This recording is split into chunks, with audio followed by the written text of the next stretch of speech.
क्या ज्ञान होने के बाद भी उसकी विस्मृति हो सकती है?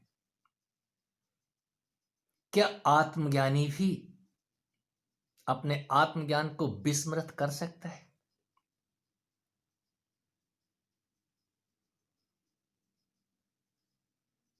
ये गूढ़तम सवाल। हां, मेरी तरफ से जवाब हां में है। विस्मृति होती है। अभी भी आप विस्मृति में ही हैं। आत्मज्ञान, ब्रह्म ज्ञान, ये भी ज्ञान ही है। सब कुछ जान लेना भी एक ज्ञान ही है। मैं दंभ की भाषा बोल नहीं सकता हूं। विस्मृति होती है। ज्ञानी भी सोता है। और ये शयन विष्णु, भगवान विष्णु की कहानी को जरा याद करके देख लें। हमारी कहानियां बहुत कुछ बयान करती हैं। भगवान विष्णु सोए पड़े हैं। उनके कान के मैल से मधु और कैटव उत्पन्न हो जाते हैं। नतीजा क्या निकलता है? युद्ध। कहानी तो बड़ी लंबी है। मैं इतना ही कहूंगा कि आपके साथ भी ऐसा ही है। वो विस्मृति वरदान है। और मैं उसी वरदान के लिए बार बार याद दिलाता हूं। कोई समर्थ उसको जानने के बाद उस सामर्थ्यवान के साथ हो जाता है। मैं महर्षि रमन का बार बार जिक्र करता हूं। यही सवाल उनसे किसी ने कहा है, क्या उसको जान लेने के बाद भी हम भूल सकते हैं? तो महर्षि का जवाब थोड़ा सा हटके है। उनका कहना कि जो जाना गया है वो आपको संभाले रहता है। वो आपको स्मरण दिलाता रहता है। वो आपको कभी नहीं छोड़ता। मैं उनकी वाणी से समर्थन में हूं।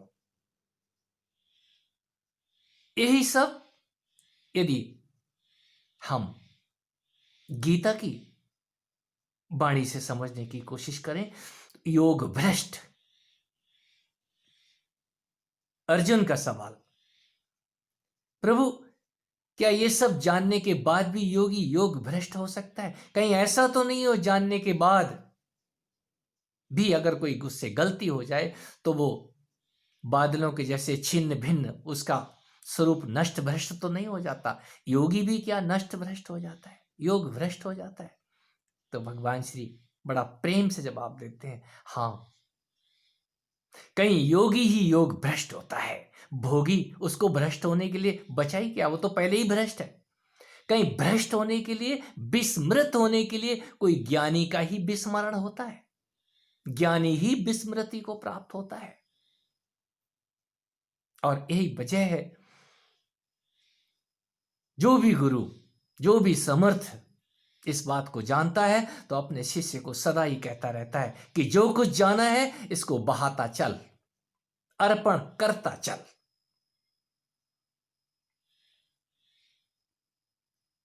मामेकम शरणम ब्रज,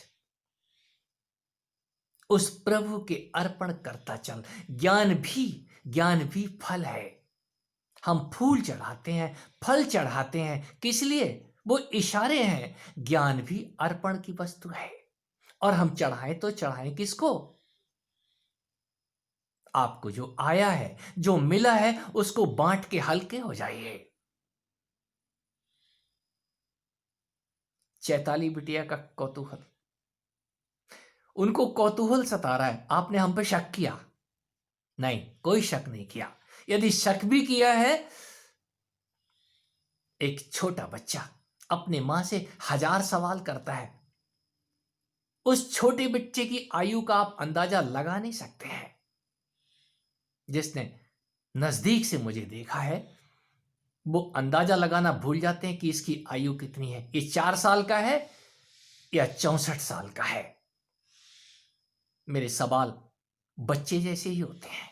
मैं बच्चे जैसे ही आज भी डिमांड कर देता हूं कहीं भी जाकर के, मुझे पिला दो, दूध पिला दो, खाना खिला दो। क्यों? कोई तो बात है। उस ज्ञान को आने के बाद अबोध दशा उतरती है, वो भक्ति अनायास चली आती है। ज्ञान स्वरूप भाई, कहीं ज्ञान भाई ही है आपका, वही तो बलराम है, वही तो लक्ष्मण है, जो आपको संभाले रहता है, आपकी रक्षा करता है कदम कदम पे। और बड़ा होने का, बलराम होने का बल दिखाता है, मैं तुम्हारा रक्षक हूं। मुझसे पूछे बिना तुम रुक्मिणी के लिए अकेले कैसे निकल गए? अगर तुम्हें कुछ हो जाता तो भगवान कृष्ण मंद मंद मुस्कुराते हैं।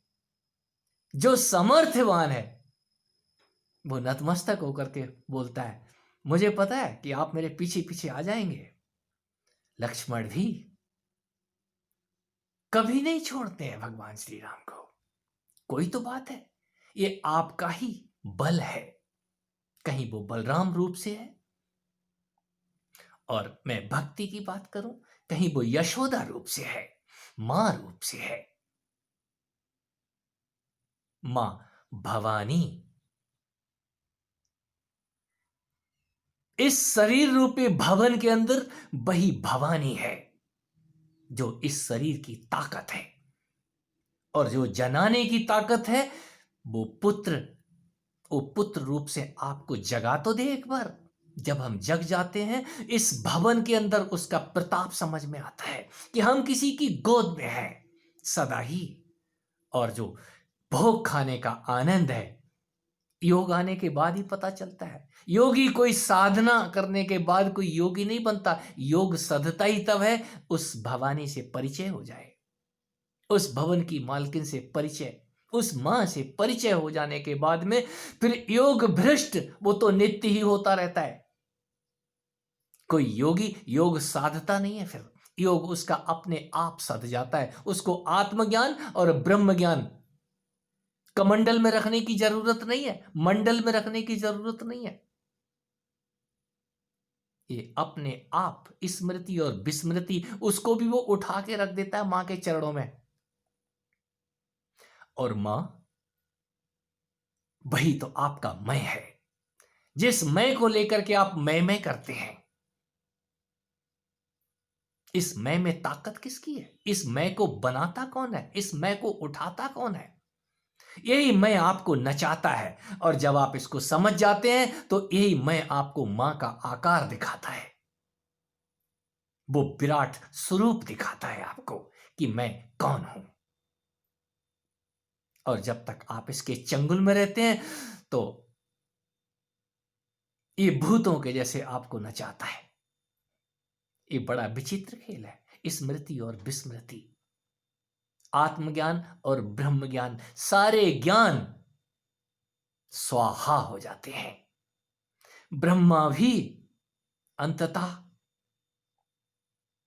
कमल लाल पकड़ के विष्णु के अंदर प्रवेश कर जाते हैं, और विष्णु जो सदा ही उस शक्ति से अलग नहीं होते, ये रहस्यपूर्ण वचन समझ आते हैं। और जिसकी भी समझ आ जाते हैं वो फिर तर्क और वितर्क नहीं करता, महाशांति में गोते लगाता है। और इसके ये गोते लग रहे हो,